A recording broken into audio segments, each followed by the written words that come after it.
कभी आपने सोचा है, जब हम सपने में मर जाते हैं तो क्या सच में कुछ होता है?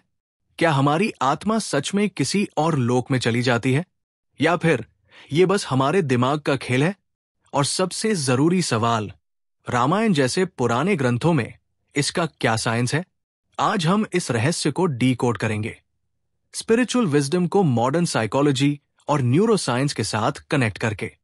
और मैं गारंटी देता हूं, ये वीडियो देखने के बाद आपकी रियलिटी परसेप्शन बदल जाएगी। तो चलिए डाइव करते हैं इस रहस्यमयी दुनिया में। जब हम सोते हैं तब हमारा मन दो हिस्सों में बंट जाता है, कॉन्शियस माइंड और subconscious mind. Conscious mind so जाता है, लेकिन सबकॉन्शियस माइंड एक्टिव रहता है। यही वो हिस्सा है जो हमारे इमोशंस, फियर्स और सप्रेस्ड थॉट्स को प्रोसेस करता है। रामायण में एक कॉन्सेप्ट आता है, स्वप्नलोक, यानी एक ऐसी एस्ट्रल रियलिटी जहां आत्मा शरीर से टेम्परेरीली अलग हो सकती है। और मॉडर्न न्यूरोसाइंस भी कहती है कि रेम स्लीप के दौरान ब्रेन की एक्टिविटी इतनी तेज हो जाती है कि वो एक ऑल्टरनेट रियलिटी क्रिएट कर सकता है। लेकिन जब हम सपने में मरते हैं तो असल में क्या होता है?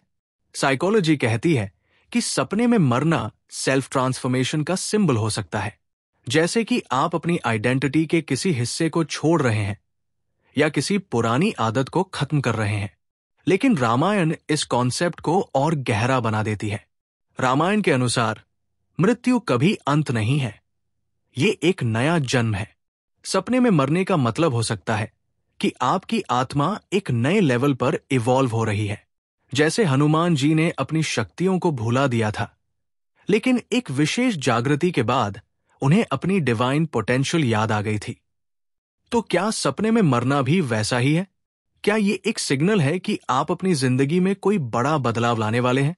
स्पिरिचुअल साइंस कहती है कि जब हम सपने में मरते हैं तब हमारी आत्मा ब्रीफली हायर डायमेंशन से कनेक्ट कर सकती है। इसे एस्ट्रल प्रोजेक्शन या ल्यूसिड ड्रीमिंग भी कहा जाता है, यानी आपका कॉन्शियसनेस आपके फिजिकल बॉडी से बाहर निकलकर दूसरी डायमेंशंस को एक्सप्लोर करता है। अभी तक ये सिर्फ एक थ्योरी लग रही होगी, लेकिन कई लोग बताते हैं कि सपने में मरने के बाद उन्हें एक तेज रोशनी दिखी, एक शांत जगह महसूस हुई, और जब वो उठे तो वो मेंटली और इमोशनली बिल्कुल नए इंसान बन चुके थे। तो सवाल ये है, क्या ये सब सच में होता है, या ये बस हमारा माइंड है जो हमारे डीपेस्ट फियर्स और डिजायर्स को शेप कर रहा है? साइंस और स्पिरिचुअलिटी के इस इंटरसेक्शन को समझना आसान नहीं है, लेकिन एक बात क्लियर है, हमारे सपने हमें कुछ न कुछ सिखाने के लिए आते हैं, और अगर हम ध्यान दें तो हम अपने सबकॉन्शियस माइंड की पावर को अनलॉक कर सकते हैं। अगर आप कभी सपने में मरे तो डरिए मत, ये एक इनविटेशन हो सकता है अपने पुराने वर्जन को छोड़कर एक नए बेहतर वर्जन में इवॉल्व होने का। क्या आपको कभी ऐसा सपना आया है?